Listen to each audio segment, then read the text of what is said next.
ఓం మహాగణాధిపతయే నమః. ఓం గురుభ్యో నమః. ఓం శ్రీమాత్రే నమః. ఓం పితృదేవతాభ్యో నమః. పరమేశ్వర స్వరూపమైనటువంటి జ్యోతిష, వాస్తు మరియు ఇతర అనేకమైనటువంటి శాస్త్రములను మనకు అందించినటువంటి మహర్షులకి నమస్కారం. హయగ్రీవ హయగ్రీవ హయగ్రీవేతి యో వదేత్ తస్య నిస్సరతే వాణి జన్హు కన్యా ప్రవాహవత్. అరుణాం కరుణాతరంగితాక్షీం ధృతపాశాంకుశపుష్పబాణచాపాం అనిమాదిభిరావృతాం మయూకైః అహమిత్యేవ విభావయే భవానీం. శ్రీమాత్రే నమః. ప్రేక్షకులకి ఆ లలితాంబిక అమ్మవారి యొక్క అనుగ్రహం పరిపూర్ణంగా కలగాలని మనస్ఫూర్తిగా కోరుకుంటూ మనం ఈరోజు చెప్పుకోబోయేటువంటి టాపిక్ ఫైనాన్షియల్ ఆస్ట్రాలజీ. ధనం మూలం ఇదం జగత్. మనం ఎన్ని ఇబ్బందులు పడుతున్నామంటే దానికి కారణం ఏమిటంటే మనకి ఎన్ని తెలివితేటలున్నా, మనం ఎంత ప్రయత్నం చేస్తున్నాం, దానికి తగ్గ ఫలితం రాకపోవడమే. శాస్త్రంలో దీనికి నువ్వు ఏ మార్గంలో వెళ్తే నీకు ధనం కాస్త ఎక్కువగా వస్తుంది, కాస్త నీ నీడ్స్ నువ్వు ఫుల్ఫిల్ చేసుకోగలుగుతావు, అప్పులు పాలవ్వకుండా ఇబ్బంది పడకుండా ఉంటావు అనడానికి కొన్ని విషయాలు చెప్పారు. అందులో ప్రధానంగా మనకి ఏ రాశి వారు, మీరు ఉదాహరణకి మేషంలో పుట్టారు, మేషంలో పుట్టి మేష రాశి మేష లగ్నం అయితే ఏమిటి, మేషరాశి వృషభ లగ్నం అయితే ఏంటి, మేషరాశి మిథున లగ్నం అయితే ఏమిటి, అలాగా ఒకే రాశి అయ్యింది 12 లగ్నాల్లో పుడితే ఎందులో మీరు ఎక్కువ ట్రై చేస్తే బాగుంటుంది అనేటువంటిది ఒక కాన్సెప్ట్ ఉంది. అలాగే ఇక్కడ నాట్ ఓన్లీ మేషం, మిథునం కావచ్చు, వృషభం కావచ్చు, కర్కాటకం కావచ్చు, లేనట్లయితే సింహం కావచ్చు, లేదా ఏ ధనస్సు కావచ్చు, మకరం కావచ్చు, రకరకాల అన్ని 12 రాశుల్లోని పుట్టిన వారికి 12 లగ్నాల్లో, అంటే ఒకే రాశి అయ్యి ఉండి ఇంకో లగ్నంలో పుడతారు. సేమ్ రాశి వాళ్ళు సేమ్ లగ్నంలో పుట్టాలని రూల్ లేదు, మారుతుంది. అలా మారినప్పుడు మీ రాశి ఏమిటి, మీ లగ్నం ఏమిటి, తద్వారా మీరు ఏ రంగాల్లో బలంగా ప్రయత్నం చేస్తే బాగుంటుంది ఒకటి. రెండవది ఏమిటి అంటే మీరు ఏ దేవత ఉపాసన చేస్తే బాగుంటుంది అనేటువంటిది ఇప్పుడు ఈ వీడియోలో చెప్తాను. దాని తర్వాత మనకి ఎవ్రీ మంత్ పర్టికులర్గా ఏంటంటే మీరు ఈ యొక్క దీంట్లో జన్మించారు కావున పర్టికులర్గా మీరు ఈ యొక్క నెలలో ఈ రంగంలో కొంచెం ఎక్కువగా ట్రై చేయండి. వీరి మూలంగా డబ్బులు వస్తాయి, లేనట్లే వీటి మూలంగా డబ్బులు వస్తాయి, లేనట్లయితే ఇట్లాంటి విషయాలు జాగ్రత్తగా ఉండాలనేటువంటిది ఎవ్రీ మంత్ ఫైనాన్షియల్ ఆస్ట్రాలజీ గురించి మనం తెలుసుకుందాం. ఇప్పుడు మనము తులారాశికి 12 లగ్నాల్లో జన్మిస్తే వేటి మూలంగా ధనయోగం ఉంది అనేటువంటిది నేను మీకు చాలా స్పష్టంగా ఇందులో నేను నోట్ చేసుకొని క్యాలిక్యులేట్ చేసి మరీ చెప్తున్నానండి. ఒక్కొక్కటి శ్రద్ధగా మీరు క్లియర్ చేసుకోండి. ఇప్పుడు మీరు తులారాశిలో జన్మించారు. తులారాశిలో ఏ నక్షత్రం అయినా సరే, ఇప్పుడు తులారాశిలో ఉండే నక్షత్రాలు ఏమిటి, చిత్త 3-4 పాదాలు ఉంటాయి, అదేవిధంగా చిత్త, స్వాతి, విశాఖ ఉంటుంది. అయితే ఈ నక్షత్రాల్లో పుట్టిన వారు, చిత్తవారు కొంచెం ఉదయాన్నే నిద్రలేచి ధ్యానంలో సుబ్రహ్మణ్యేశ్వర స్వామిని లేదా కుమారస్వామిని చేసుకోండి. అదేవిధంగా విశాఖ వారు దత్తాత్రేయుని ధ్యానం చేసుకోండి. మరియు ఈ యొక్క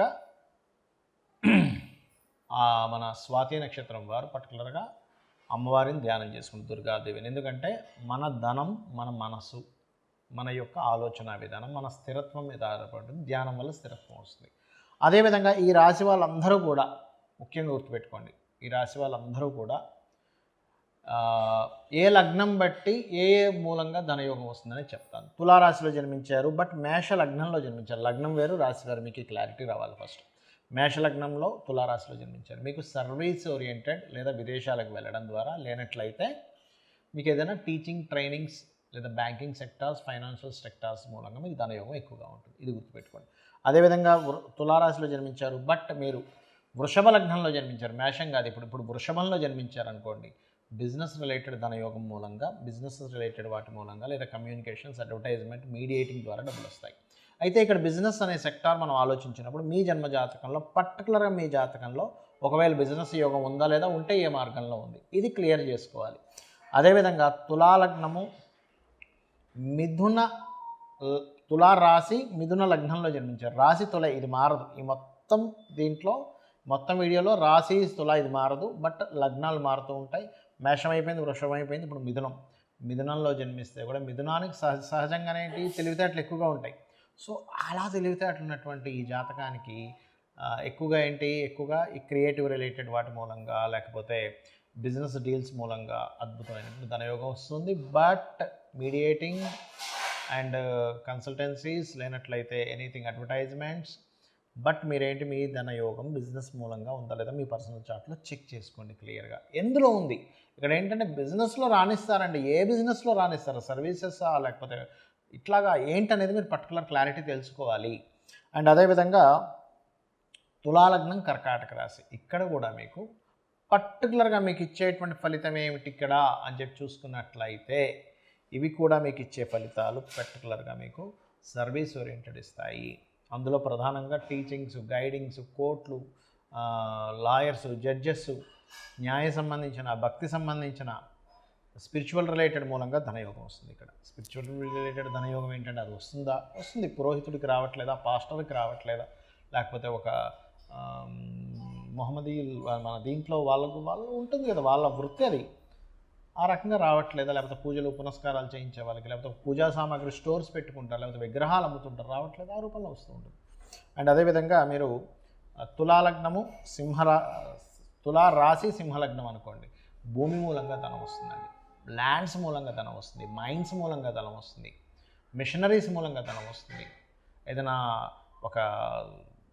ఏదైనా ఒక మైనింగ్ రిలేటెడ్ మూలంగా, భూముల మూలంగా, వీటి మూలంగా ధనయోగం ఇస్తుంది. అదేవిధంగా మీకు తులారాశి కన్యాలగ్నం అనుకోండి, ఇక్కడ ఇచ్చేటువంటి రిజల్ట్ ఏమిటి అంటే ఇక్కడ financial related, creative related, financial, creative, ఆ క్రియేటివ్లో కూడా ఏదైనా క్లాసెస్ చెప్పేటువంటి విషయాలు, వీటి మూలంగా ధనయోగం వస్తుంది. అండ్ అదేవిధంగా ఈ యొక్క తులారాశి తులాలగ్నం అంటే రాశి లగ్నం రెండు ఒకటే అయిందనుకోండి, జాబ్ కన్సల్టెన్సీస్ లేదా ఒక జాబ్ చేయడం, లేకపోతే ఐరన్ రిలేటెడ్, ఆయిల్ రిలేటెడ్ మూలంగా ధనయోగాలు. అయితే ఇక్కడ ఏంటంటే బిజినెస్ కనుక మీరు చేస్తామనుకుంటే మాత్రం మీరు బిజినెస్ యోగం ఉందో లేదో చూసుకొని అప్పుడు బిజినెస్లోకి దిగండి. బట్ ఈ సెక్టార్స్లో జాబ్ చేసేటువంటి యోగం ఉంటుంది. అదేవిధంగా మీకు తులారాశి వృశ్చిక లగ్నం అనుకోండి, ఇక్కడ కూడా మీకు బిజినెసెస్ మూలంగా ఇస్తుంది. కొంతమంది చిట్ ఫండ్స్ నడుపుతూ ఉంటారు, ఫైనాన్షియల్ సెక్టార్స్లో చిట్ ఫండ్స్ నడిపేటువంటిది, అడ్వర్టైజ్మెంట్స్, మీడియేటింగ్స్, వీటి ద్వారా ధనయోగం వస్తుంది. అదేవిధంగా ఈ చిట్ ఫండ్ నడిపేటప్పుడు కూడా మీకు బుధుడు ఎలా ఉన్నాడో పర్టికులర్గా చూసుకోవాలి మీ పర్సనల్ చార్ట్లో. అదేవిధంగా తులారాశి ధనస్సు లగ్నం, ఇది కూడా చక్కటి ధనయోగం పర్టికులర్గా భూముల మీద ఇస్తుందండి. భూమి మీద అంటే మీరు ఎంతసేపు రియల్ ఎస్టేటే చేయాలని రూల్ లేదు. ఒక 10 లక్షలు ఉన్నాయి, ఒక 20 లక్షలు ఉన్నాయి, ఎప్పటి నుంచో కష్టపడిన డబ్బులు, దీన్ని తీసుకెళ్ళి భూమి మీద పెట్టాము, టక్కన 4 సంవత్సరాల్లో 2 సంవత్సరాల్లో, లేదా కొంతమంది చూడండి మొన్నే కొన్నారండి వాళ్ళు ఎకరం ఒక 50 లక్షలు పెట్టి ఇప్పుడు 5 కోట్లు పలుకుతుందంట. 4.5 కోట్లు ఎట్లా వస్తాయి మనిషికి అంటే వాళ్ళకి పర్టికులర్గా భూమి మూలంగా ధనయోగం ఉంటుంది. అంటే వాళ్ళు పూర్వజన్మల్లో ఏదో భూమికి సంబంధించింది ఏదో ఒక దైవ కార్యం, గొప్ప కార్యం, ఎవరికైనా ఇబ్బంది పెట్టకుండా వాళ్ళకి సహకరించేలాగేదో చేస్తుంటారు. అందుకే ఆ పుణ్యం ఈ భూమి రూపంలో వస్తుంది. ఎప్పుడు కూడా గుర్తుపెట్టుకోండి, పరోపకారం పుణ్యం, పరపీడనం పాపం. మీరు ఇప్పుడు ఏదైతే చేస్తారో అవతల వ్యక్తికి, ఎదుటి వ్యక్తికి ఉపయోగపడేలా అదే పుణ్యంగా మనకు నెక్స్ట్ జన్మలోకి ట్రాన్స్ఫర్ అవుతుంది అనేటువంటిది మన సనాతన ధర్మం. అదేవిధంగా ఈ యొక్క మకర లగ్నము తులారాశి, ఇది కూడా కొంచెం జాబ్ కన్సల్టెన్సీస్, ఆయిల్, ఐరన్, వీటి మూలంగానే ధనయోగం ఇస్తుంది ఇది. అయితే ఇక్కడ ఏంటంటే కాస్త వీళ్ళకి తులారాశి అయి మకర లగ్నం అయినప్పుడు కాస్త ఎక్కువ చేంజెస్ ఉంటాయి జాబ్స్లో. అండ్ వీళ్ళకి జాబు, వీళ్ళ జీవిత భాగస్వామి కూడా కొంత జాబ్ సంబంధించిన వీటిలో సపోర్టివ్స్ ఉంటాయి ఇక్కడ, ఇది కొంచెం చూసుకోవాలి.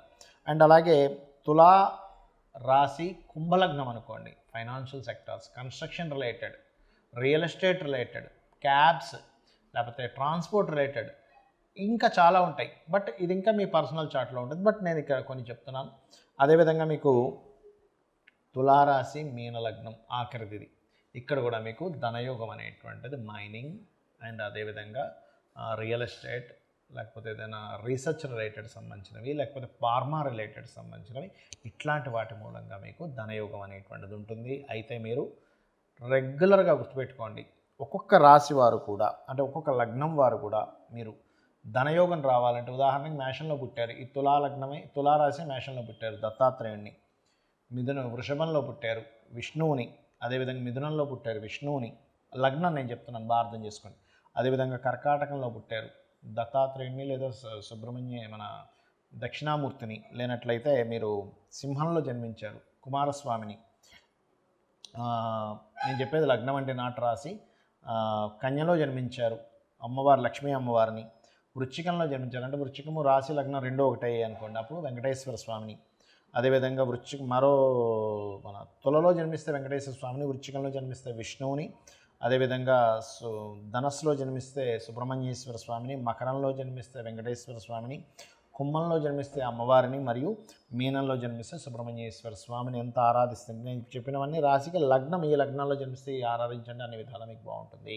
అయితే నేను కొన్ని కండిషన్స్ చెప్తానన్నాను. అదేమిటి అంటే, ఒకటి గుర్తుపెట్టుకోండి, మీ యొక్క జన్మజాతకంలో కనుక మీ పర్సనల్ చార్ట్లో ఫైనాన్స్ ఇచ్చే పాయింట్ ఏదైతే ఉంటుందో, ఫైనాన్షియల్ పాయింట్ అని ఒకటి ఉంటుంది, ప్రతి జాతకుడికి ఉంటుంది. అది ఆ పర్టికులర్ పాయింట్లో కనుక ఇంకొక మంచి బలమైన గ్రహం ఇంకేదైనా ఉందనుకోండి, అప్పుడు దాని ద్వారా ఎక్కువగా డబ్బులు వస్తాయి. అంటే ఉదాహరణకి రవే ఉన్నాడు, అప్పుడేంటి, ఈ యొక్క గవర్నమెంట్ రిలేటెడ్, మెడికల్ రిలేటెడ్గా. చంద్రుడు ఉన్నాడు, ఫుడ్ రిలేటెడ్.